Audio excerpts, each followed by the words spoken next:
एक वेश्या जो है वो एक पशु पर बैठी है और बहुत से पानियों पर बैठे।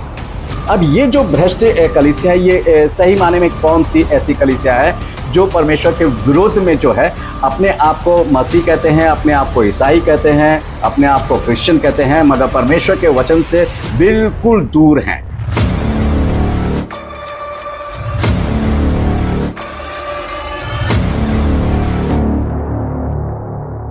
प्रभु यीशु मसीह के मधुर नाम में आप सबको जय मसीह की। प्रभु आप सबको बताए से आशीष दे, आमीन। हम बात कर रहे हैं प्रकाशित वाक्य की पुस्तक के विषय में। प्रकाशित वाक्य के इस श्रृंखला में आप सभी का स्वागत है। प्रकाशित वाक्य के 7 खंडों में से हम 5वें खंड में हैं। पिछले संदेश में हमने प्रकाशित वाक्य 14 अध्याय उसका 6 पद से लेकर 13 पद के विषय में हमने पहले भाग के विषय में सीखा था, और आज हम प्रकाशित वाक्य 14 अध्याय उसके 6 पद से लेकर और 13 पद के विषय में ही सीखेंगे, परंतु ये उसका दूसरा भाग होगा, अर्थात दूसरे स्वर्गदूत का संदेश। आइए पहले हम इस पद को पढ़ लेते हैं। प्रकाशित वाक्य 14 अध्याय उसका 8 पद है।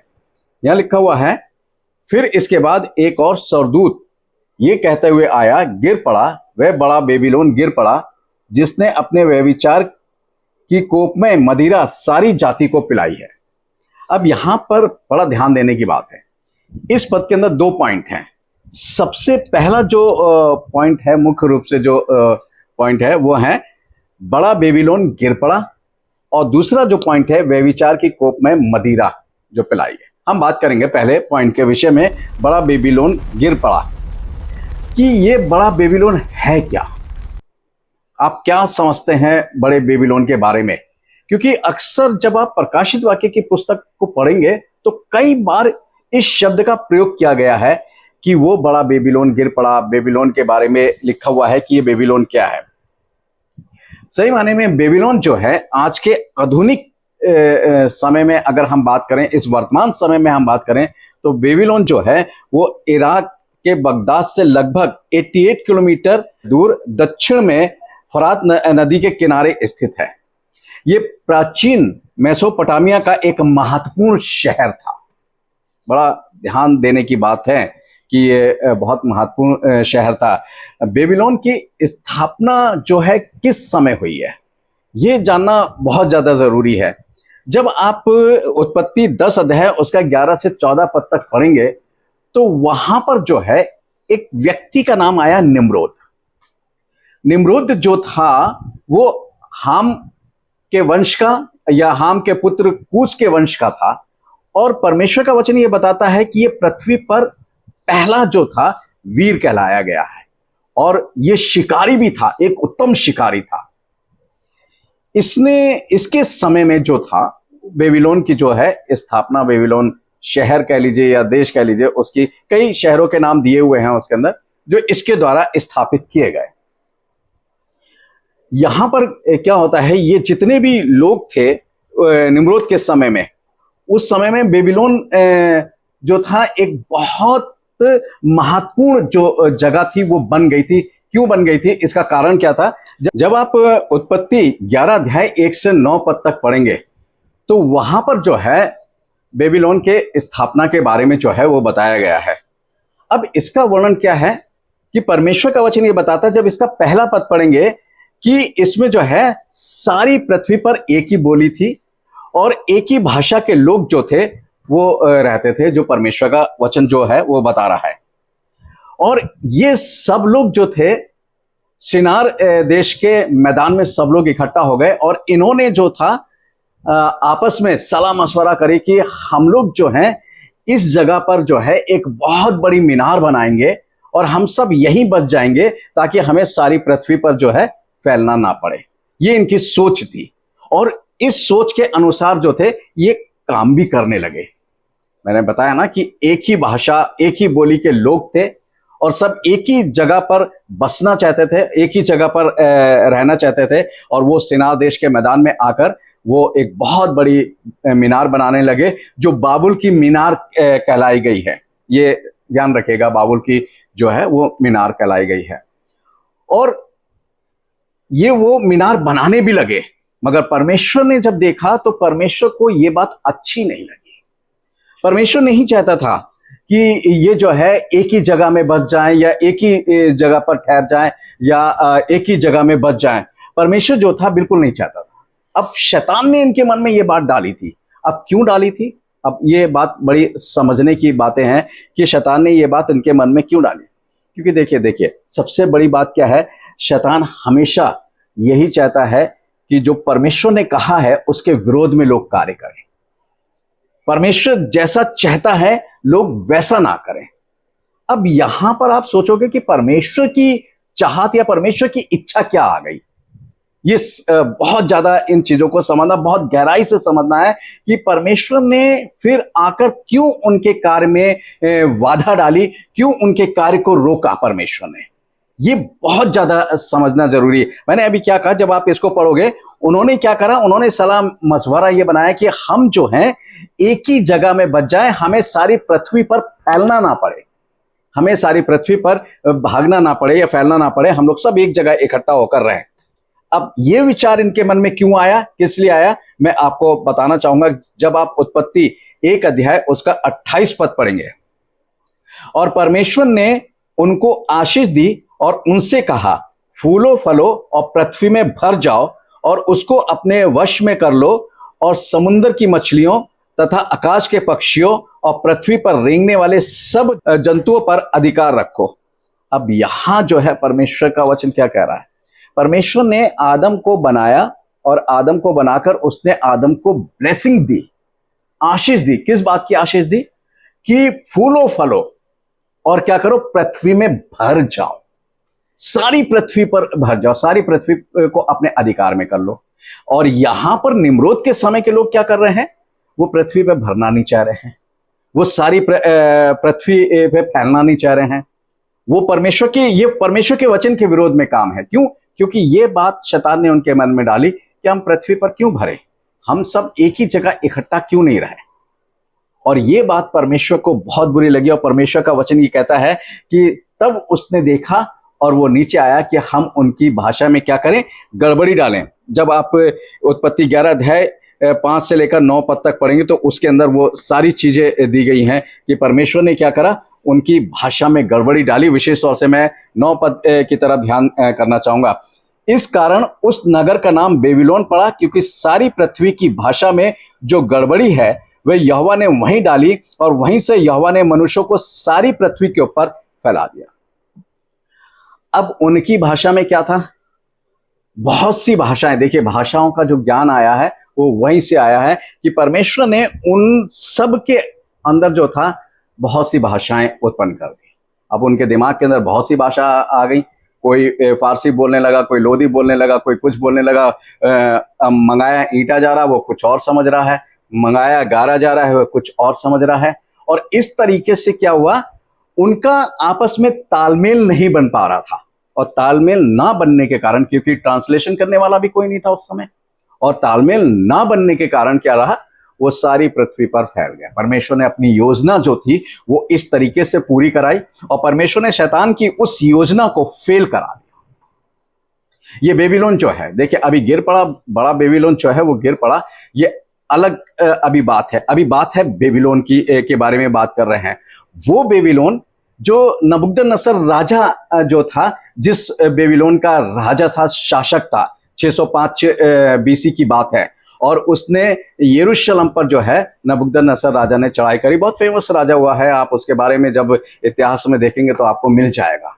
तो ये बेबीलोन बहुत फेमस रहा है, और इतना फेमस रहा कि आज भी जब वो इराक के नाम से जाना जाता है तो आप उसके बारे में हिस्ट्री देख सकते हैं कि उसका नाम जो है पूरे संसार के अंदर किस तरीके से लिया जाता है और कैसे रहा। और बड़े बड़े अच्छे शासक और बहुत अच्छे राजा भी हुए हैं जिन्होंने बेबीलोन को बहुत ऊंचाइयों की बुलंदियों तक पहुंचाया है। परंतु परमेश्वर का वचन जो बताता है कि ये बेबीलोन का जो अर्थ है वो है गड़बड़ी, यानी गड़बड़ी डालना। या परमेश्वर ने उनकी भाषा में जब गड़बड़ी डाल दी, जब उनकी भाषा में गड़बड़ी उत्पन्न हो गई, तब उस स्थान का नाम जो था बेबीलोन पड़ा। ये आपने समझा कि बेबीलोन का जो सही माने में अर्थ है कि बेबीलोन है क्या। क्या आप, अगर मैं सीधे सीधे आपको ये बता देता कि वो बड़ा बेबीलोन गिर पड़ा, तो आपके दिमाग में होता है ये बेबीलोन है क्या, ये बेबीलोन आया कहां से, बहुत से लोग नहीं जानते हैं। हालांकि डैनियल के समय से इस चीज की चर्चा हो रही है, बेबीलोन के बारे में जो है डैनियल की पुस्तक में भी लिखा हुआ है, परंतु इसके बारे में और गहराई से जानना बहुत ज्यादा जरूरी है कि ये किस बेबीलोन की बात हो रही है। क्या इसी बेबीलोन की बात हो रही है जिसकी अभी मैंने चर्चा करी, जो इराक में है, जिसकी स्थापना जो है निम्रोद के द्वारा हुई है, या ये कोई और बेबीलोन है, या ये किसी और बेबीलोन के संबंध में बात जो है प्रकाशित वाक्य की पुस्तक के अंदर दी गई है, ये भी हमें जानना है। और इसलिए इन दोनों बेबीलोन को समझना बहुत ज्यादा जरूरी है कि हम पता चला कि परमेश्वर का वचन यानी प्रकाशित वाक्य में तो कुछ और बेबीलोन का अर्थ है और हम समझ कुछ और रहे हैं। तो अच्छे से समझ लें कि ये जो बेबीलोन है ये क्या है। बड़ा बेबीलोन जो है वो गिर पड़ा, ये किसके बारे में बातचीत हो रही है?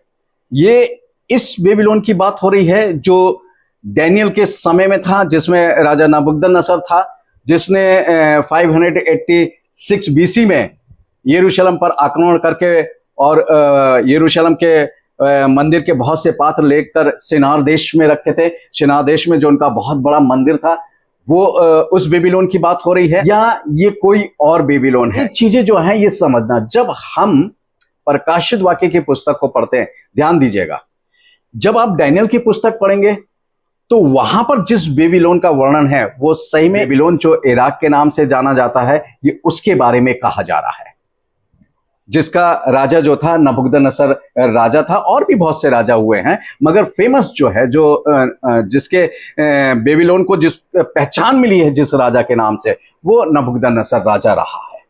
और प्रकाशित वाक्य के अंदर जिस बेबीलोन की बात हो रही है वो एक भेद है, और इसी भेद को जो है वो समझना हमारे लिए जरूरी है। मैंने क्या कहा था आपसे, ध्यान रखना, उत्पत्ति 11 अध्याय 9 पद में क्या लिखा कि उस स्थान का नाम बाबुल पड़ा, बेबीलोन पड़ा, अर्थात गड़बड़ी, गड़बड़ी पड़ा। इस बेबीलोन का जो अर्थ है वो है गड़बड़ी डालना। और ये गड़बड़ी जो है ये किस बात को प्रकट करती है? प्रकाशित वाक्य के अंदर जो दूसरे स्वर्गदूत का जो संदेश है वो कहता है कि बड़ा बेबीलोन गिर पड़ा। ये वो बेबीलोन है जिसने परमेश्वर के वचन में गड़बड़ी डाली, जिसने परमेश्वर के हर चीज के अंदर, जो परमेश्वर का वचन है, जो परमेश्वर की बात है, उसके अंदर गड़बड़ी डाली। परमेश्वर का वचन कहता कुछ है और उसने परमेश्वर के वचन को कुछ और तरीके से लोगों के सामने पेश करा, जो झूठ पर आधारित है, जो लोगों को अंधकार में ले जाता है। ये उस बेबीलोन के उस भेद की बात है। बेबीलोन का मतलब है गड़बड़ी, यानी वचन में जो गड़बड़ी करने वाला, परमेश्वर के वचन में गड़बड़ी करने वाला, परमेश्वर के विरोध में खड़ा होने वाला जो बेबीलोन है, ये उसकी बात हो रही है। ये यहां पर जो है उसकी चर्चा हो रही है, और इसलिए इनको बहुत समझना हमारे लिए जरूरी है। अब देखिए, मैं आपको एक रेफरेंस पढ़ाना चाहूंगा, जरा पढ़ लीजिएगा ताकि आप अच्छे से इस बात को समझ जाएं। प्रकाशित वाक्य 17 अध्याय उसका 5 पद है। यहां लिखा हुआ है, उसके माथे पर यह नाम लिखा था, भेद बड़ा बेबीलोन, पृथ्वी की वेश्याओं और घृणित वस्तुओं की माता। अब यहां बड़ा बहुत ध्यान देने की बात है। अब क्या ध्यान देने की बात है कि उसके माथे पर, किसके माथे पर? आप जब इसको शुरू से पढ़ेंगे प्रकाशित वाक्य 17 अध्याय को, तो एक वेश्या जो है वो एक पशु पर बैठी है और बहुत से पानियों पर बैठे, पशु के साथ जो है वो बहुत से पानियों पर बैठी है, और किरमिच रंग के जो है वो कपड़े पहने हुई है। ये यहां पर जो वेश्या दिखाई गई है, ये एक भ्रष्ट कलीसिया को दिखाया गया है। वो भ्रष्ट कलीसिया जिसने परमेश्वर के वचन में गड़बड़ी डाली है, जो परमेश्वर के विरोध में काम करता है। अब कैसे करता है, ये सारी चीजें समझना जरूरी है। अब ये जो भ्रष्ट कलीसिया है, ये सही माने में कौन सी ऐसी कलीसिया है जो परमेश्वर के विरोध में जो है अपने आप को मसीह कहते हैं, अपने आप को ईसाई कहते हैं, अपने आप को क्रिश्चियन कहते हैं, मगर परमेश्वर के वचन से बिल्कुल दूर हैं। परमेश्वर के वचन जो है छू कर भी उनके पास नहीं है। क्यों? यही तो चीज है, क्योंकि गड़बड़ी डाल रखी है। और यह है रोमन कैथोलिक कलीसिया, और वो जो बेबीलोन है, वो वेटिकन सिटी जो है वो बेबीलोन है, जिसका राजा पोप है, और वहीं से वो सारी गड़बड़ियां निकलकर जो है रोमन कैथोलिक चर्च के अंदर फैलती हैं और बताई जाती हैं, और वो उसके अनुसार जो है वो काम करते हैं। अब कैसे काम करते हैं जरा ध्यान दीजिएगा। पर जब आप निर्गमन 20 अध्याय और उसका 4 से 6 पद तक पद पढ़ेंगे तो वहां पर जो है 10 आज्ञाओं के विषय में परमेश्वर ने जो है हुक्म दे रखे हैं। 10 कमांडमेंट्स जो हैं वो दे रखे हैं। मैं आपको फिर बताना चाहता हूं, 2 प्रकार की व्यवस्था थी, एक मूसा के द्वारा लिखी हुई और एक परमेश्वर के द्वारा लिखी गई। मैं जिस व्यवस्था की बात कर रहा हूं वो परमेश्वर के द्वारा लिखी गई है और वो कभी खत्म नहीं होगी। जो प्रकाशित वाक्य आप जब 11 अध्याय उसका 19 पद पढ़ेंगे तो वो नए यरूशलेम के अंदर वो वाचा को रखा हुआ दिखाया गया है। इसलिए ध्यान दीजिएगा इस बात पे कि ये मत सोचिएगा कि व्यवस्था बदल दी गई, व्यवस्था चेंज हो गई, अब व्यवस्था में ये नहीं। अगर व्यवस्था में बदल दी गई है और अब व्यवस्था हमारे लिए मायने नहीं रखती तो ये जो 10 कमांडमेंट्स हैं जो परमेश्वर ने एक बार नहीं 2 बार अपनी उंगली से लिखे, जिसको लेने के लिए 2 बार मूसा 40 दिन 40 रात के पास रहा। यहां पर लिखा हुआ है कि परमेश्वर का वचन कहता है तो किसी भी प्रकार की कोई मूर्ति बनाकर पूजा मत करना। अब बिल्कुल साफ लिखा हुआ है, परमेश्वर का वचन कहता है तो किसी भी प्रकार की कोई भी मूर्ति बनाकर पूजा ना करना। अब कैथोलिक समाज के अंदर क्या है कि मरियम की मूर्ति, यीशु मसीह की मूर्ति, बड़े बड़े संतों की मूर्ति, उनकी मूर्ति बनाकर उनकी आराधना की जाती है। जबकि परमेश्वर का वचन जो है बिल्कुल साफ शब्दों में कहता है कि तू मूर्ति मत, किसी भी चीज की मूर्ति बनाकर उसकी आराधना मत करना। अब आप ये बताइए, परमेश्वर का वचन तो मना कर रहा है मूर्ति बनाने के लिए, अब यहां पर आपको मूर्ति बनाकर ही पूजा कर रहे हैं, चाहे वो यीशु मसीह की हो, चाहे वो मरियम की हो, चाहे वो संतों की हो, किसी की भी हो, मूर्ति बनाने के लिए परमेश्वर ने बिल्कुल स्पष्ट मना करा है और मूर्ति बनाकर उसकी आराधना करने के लिए मना करा। तो ये वचन में गड़बड़ी हुई या नहीं हुई? किसने डाली? अब ये समझने वाली बात है कि किसने डाली है और ये ध्यान करना है। अब यहां पर जो है बहुत अच्छे से एक चीज और समझना है। पेगरिटी जो है कैथोलिक समाज के अनुसार जो है एक स्थान है जहां पर स्वर्ग में प्रवेश करने के लिए सबसे पहले आत्माओं को वहां पर इकट्ठा होना पड़ता है और वहां पर उनका शुद्धिकरण होता है और उसके लिए उनकी प्रार्थना की जाती है। तब मरियम आती है और उनको लेकर स्वर्ग ले जाती है। अब ये कितनी झूठी कथा है, ये परमेश्वर के वचन में गड़बड़ी नहीं है तो ये और क्या चीज है? ये बहुत ध्यान देने वाली बातें हैं और इनको समझना बहुत जरूरी है। और 2 नवंबर को हमेशा ध्यान रखिएगा, हर साल 2 नवंबर को ऑल सोल डे मनाया जाता है, जिसे हम मुर्दों की ईद भी कहते हैं या सभी आत्माओं का पर्व भी कहते हैं। आप ये बताइए, जो इंसान मर गया, जिसके परमेश्वर का वचन कहता है जो मर गया उसका कोई भी अस्तित्व नहीं है, उसका कोई भी भाग इस पृथ्वी के ऊपर नहीं है, तो आप कैसे उस मुर्दों का दिन मनाते हैं? कैसे हम मुर्दों की आराधना कर सकते हैं? ये परमेश्वर के वचन के अंदर गड़बड़ी नहीं है तो क्या है? ये गड़बड़ी आ कहां से रही है? ये वही वेटिकन सिटी से आ रही है। जो पोप ने नियम बनाए हैं, जो कानून बनाए हैं, ये पोप के द्वारा बनाए गए हैं और उन्हें परमेश्वर के वचन में गड़बड़ी डाली। यानी जो बेबीलोन है, जो भेद बड़ा बाबुल का ये भेद है, यानी वैश्याओं की माता, यानी जो लोग भी उसके बनाए नियमों को या उसकी बनाई आज्ञाओं का पालन करते हैं वो जो है उसकी बेटियां हैं या बेटियां हैं। यानी जो कलीसियाएं इस तरीके से करती हैं वो कलीसियाएं उनसे संबंध रखती हैं और वो भी उस गड़बड़ी के अंदर शामिल होती हैं जो परमेश्वर के विरोध में कार्य करते हैं, जो परमेश्वर के विरोध में हैं। ये बड़ा समझना है। 10 आज्ञाओं को बदलना, देखिए अभी हमने दूसरी आज्ञाओं की बात करी थी, अब 10 आज्ञाओं को बदलने का मतलब क्या है कि हमने 10 आज्ञाओं को बदल दिया। अब आप जब 10 आज्ञाओं की बात करेंगे तो जो सबत का दिन है, जो परमेश्वर का वचन कहता है ना, सबत का दिन है जो है वो बदल दिया। अब ये सबत का दिन जो है, 7वां दिन जो है वो बदल कर पहला दिन जो है वो आराधना का कर दिया। किसने करा? पोप ने करा। बिल्कुल ध्यान दीजिएगा, एश वेडनेसडे, ये एश वेडनेसडे कहां से आया जिसके पर्व को हम मनाते हैं? किसने करा? ये एश वेडनेसडे रोमन कैथोलिक चर्च की देन है। फिर 40 रोजे जो है, प्रभु यीशु मसीह ने 40 रोजे रखे। आप रोजे पूरे साल रखे, नो प्रॉब्लम, कोई रोजे रखने से कोई प्रॉब्लम नहीं है, मगर वो 40 रोजे जो प्रभु यीशु मसीह ने रखे हैं वो दुख भोग के दिन नहीं रखे।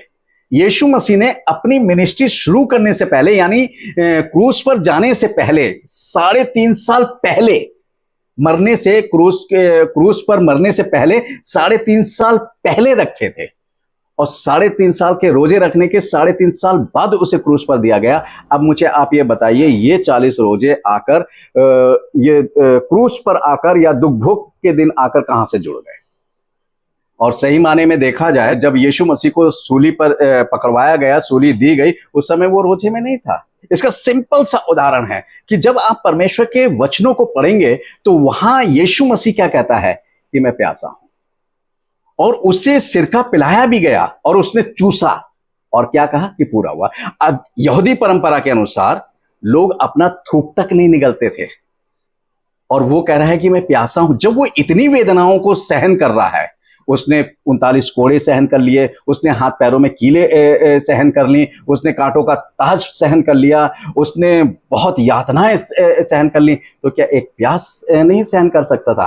अगर वो उस दुख का नियम होता कि पानी तक नहीं पीना, तो यीशु मसीह पानी भी नहीं पीता। इसका मतलब यीशु मसीह रोजे में नहीं था। ये परंपरा कहां से आई, किसने करी? ये सब रोमन कैथोलिक चर्च की जो देन है। यीशु मसीह के जी उठने का दिन जो है, उसकी एक तारीख निर्धारित की गई है। किसने निर्धारित करी ये तारीख? मैं आपको तारीख बता रहा हूं।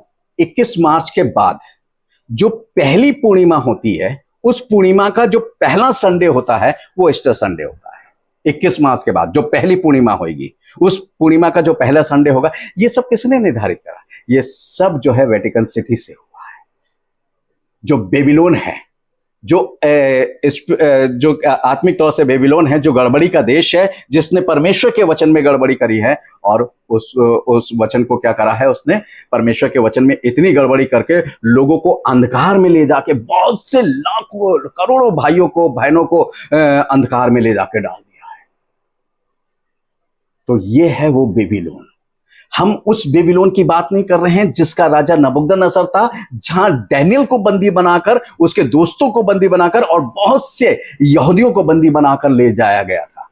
हम उस बेबीलोन की बात नहीं कर रहे हैं। हम वेटिकन सिटी जो बेबीलोन है, जिसने परमेश्वर के वचन में गड़बड़ी डाली, हम उसकी बात कर रहे हैं। और भी ऐसी बहुत सी चीजें हैं जो परमेश्वर का वचन कहता है कि पाप क्षमा करने की बात है। पाप कौन क्षमा करता है? यीशु मसीह। आप अपने पाप किसी मनुष्य को जाके क्यों बता रहे हैं?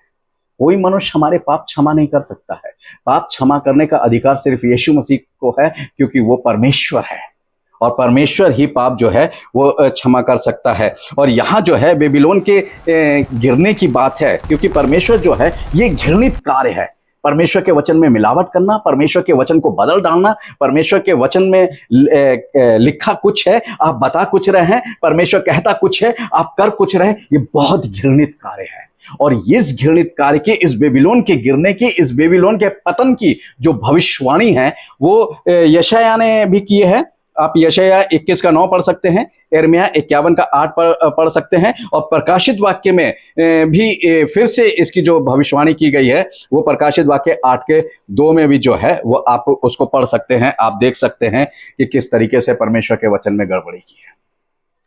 तो मेरे प्यारे भाइयों बहनों, आपने बेबीलोन के बारे में सीखा कि वो बड़ा बेबीलोन गिर पड़ा। परमेश्वर जो है अपने क्रोध की मदिरा जो है, अपना क्रोध जो है, वो इस बेबीलोन पर प्रकट करेगा और इसको बिल्कुल नाश कर देगा, इसको गिरा देगा और इसको जड़ से खत्म कर देगा, क्योंकि इसने परमेश्वर का क्रोध कमाया है और लोगों को अंधकार का, और लोगों को उस दूसरी मृत्यु का, और लोगों को उस आग की झील का वारिश बनाया है। उसमें डालने के लिए जो है उसने बहुत से ऐसे कानून, बहुत से ऐसी शिक्षाएं करी हैं जिसके अनुसार जो है लोगों के जीवन बर्बाद होते जा रहे हैं। अगर मेरे प्यारे भाइयों बहनों आपको ये बात समझ में आती है, तो परमेश्वर का वचन प्रकाशित वाक्य 18 उसके 4 पद में फिर कहता है, हे मेरे लोगों उसमें से निकल आओ।